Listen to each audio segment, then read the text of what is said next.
Vamos abrir as nossas Bíblias em Provérbios, para variar. Capítulo 13. Olha o que diz Provérbios, capítulo 13. Provérbios 13, verso de número 3. Provérbios 13, 3. Esses dias atrás, pastor Paulo Bonini pregou sobre saúde emocional. Eu acho que falando sobre Paulo, né? Se não me falha a memória. E olha o que diz esse texto aqui sobre... Isso aqui é saúde emocional. Provérbios 13, 3 diz assim: o que guarda a sua boca, conserva a sua alma. Mas o que abre os lábios, o que muito abre os lábios, tem perturbação. É normal, alguém falou, mas, pastor, não quero conversar com aquele fulano. Não, fulano é perturbado. Aquela mulher lá é perturbada, aquela história lá não é... Aquilo lá é perturbação. Não.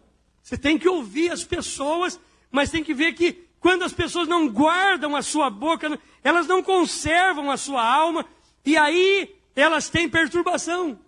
Nós estamos vendo hoje as doenças psicossomáticas que são as mais comentadas.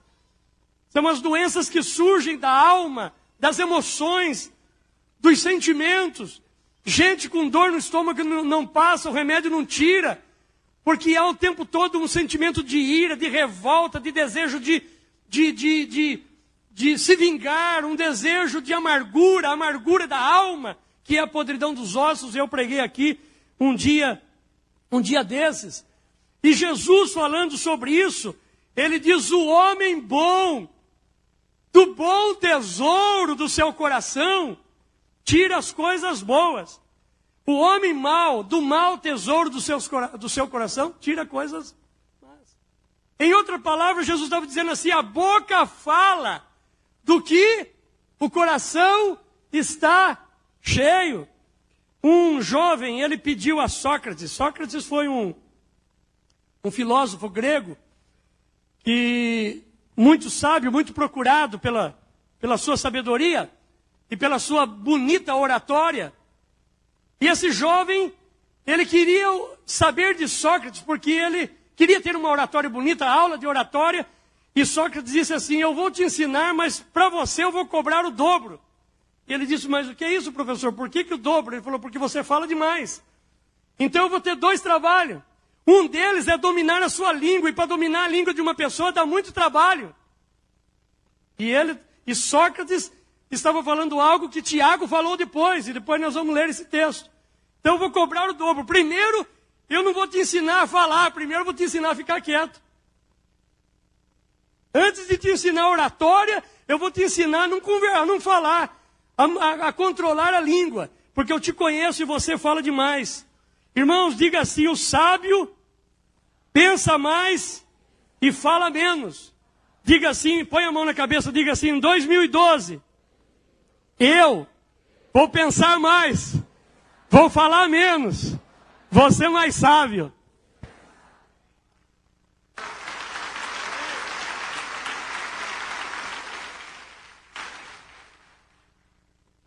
Vamos ler um texto onde Jesus fala sobre as palavras, o poder das palavras. Mateus 12. Mateus capítulo 12. Mateus capítulo 12, e vamos ler juntos os versos 36 e 37. Olha que palavra forte que Jesus diz aqui sobre as palavras que saem da nossa boca. Mateus capítulo 12, versos 36 e 37. Jesus diz assim: mas eu vos digo que de toda palavra ociosa que os homens disserem, hão de dar conta no dia do juízo. Porque por tuas palavras serás justificado, e por tuas palavras serás condenado. Forte, né?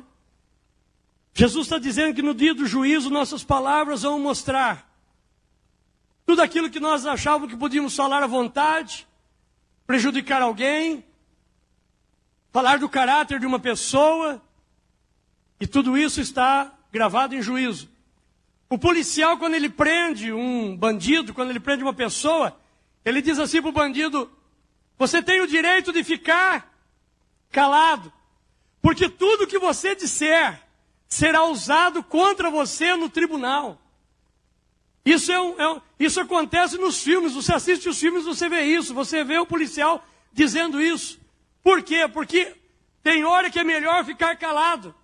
De todas as unções que nós vemos na Bíblia, a melhor da unção é a da ovelha muda, né? Porque esse momento é bom a gente ficar quieto. Vamos voltar para Provérbios. Nós vamos tomar a ceia ainda hoje, mas vamos ler Provérbios. Provérbios 29. Provérbios 29, 20. Provérbios 29, 20.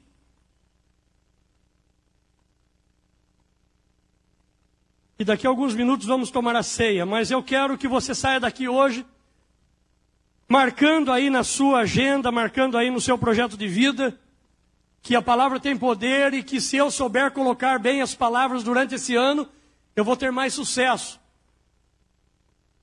E olha, nós não colocamos um vídeo aqui de um líder de uma grande empresa. Eu não coloquei o vídeo aqui de alguém que veio com palestras motivacionais. Não coloquei o vídeo aqui de um empresário que, fazendo uma boa oratória, ganhou muito dinheiro, sabendo falar. Não, eu coloquei o vídeo de um homem com deficiência visual. Um homem que melhorou a sua vida, que teve mais recursos depois que ele mudou as suas palavras. Porque ele escreveu da maneira certa. Olha Provérbios 29, 20, o que diz: tens visto um homem precipitado nas suas palavras? Maior esperança há de um tolo do que dele. Você já conversou com uma pessoa e aí você disse para a pessoa disse para você naquele momento, daquele entusiasmo que você estava brincando, a pessoa disse assim: você perdeu a grande oportunidade de ter ficado calado. Acho que todos nós, em algum momento da vida, um dia falamos uma coisa, Itamar, e aí alguém disse para a gente assim: ó, Jorge, você perdeu uma grande oportunidade de ficar calado, porque você acabou de falar, não está trazendo nenhum benefício. Você está trazendo um prejuízo muito grande. Às vezes na brincadeira, às vezes na conversa, a gente se entusiasma e fala algo, que a hora que sai, a gente quer segurar, daí já saiu, né, irmão? E saiu, não volta mais. E essa palavra, ela pode ficar fazendo um grande estrago aí. E aí vem o sábio. E essa palavra você tem que trazer para os dias de hoje. Quando ele fala assim: melhor é ouvir um louco. Ele diz, o sábio está dizendo assim: se você tiver que ouvir alguém que é precipitado, eu preciso ouvir alguém. Eu preciso tomar uma decisão, preciso ouvir alguém. Aí eu vou ouvir fulano. Ah, mas fulano é precipitado. Aí o sábio diz assim: então não ouça esse precipitado. Vá lá no hospício, vá lá no hospital psiquiátrico. Fale com o louco. Você vai errar menos. Se o louco te der uma orientação, ele vai acertar mais do que o precipitado. É forte isso. É isso que a Bíblia está dizendo, que o louco erra menos do que o homem precipitado. E aqui eu vou contar uma piadinha. Um senhor estava passando perto de um hospital psiquiátrico, furou o pneu do carro dele. Aí ele foi trocar o pneu e bateu naquela bandejinha lá. Todos os 4 parafusos caíram na boca de lobo. E ele ficou olhando para o pneu e não sabia o que fazia agora. Como é que eu vou trocar o pneu? E nisso um louco estava fugindo do hospital, pulou o muro, viu e veio ajudar o homem. Chegou lá para ajudar, ele ficou meio assustado, mas falou: estou precisando de ajuda. O louco falou para ele assim: ó, vamos fazer o seguinte, nós vamos tirar um parafuso de cada roda. Todas as rodas têm 4. Então nós vamos tirar um de cada, vai ficar com 3. Nós vamos colocar 3 aqui, vai ficar com 3 também. Todas as 4 rodas com 3. Então, o senhor pode ver, colocou, apertou, até fez isso para o homem. Apertou, balançou bem o pneu, falou: pode ver, está firme. Não tem problema nenhum, as 4. E agora o senhor chegando na cidade, o senhor compra mais 4 parafusos e coloca nas 4 rodas, pronto, está resolvido. O homem olhou para o louco assim. Falou: meu amigo, você não é louco? Eu falei assim: eu sou louco, mas não sou burro.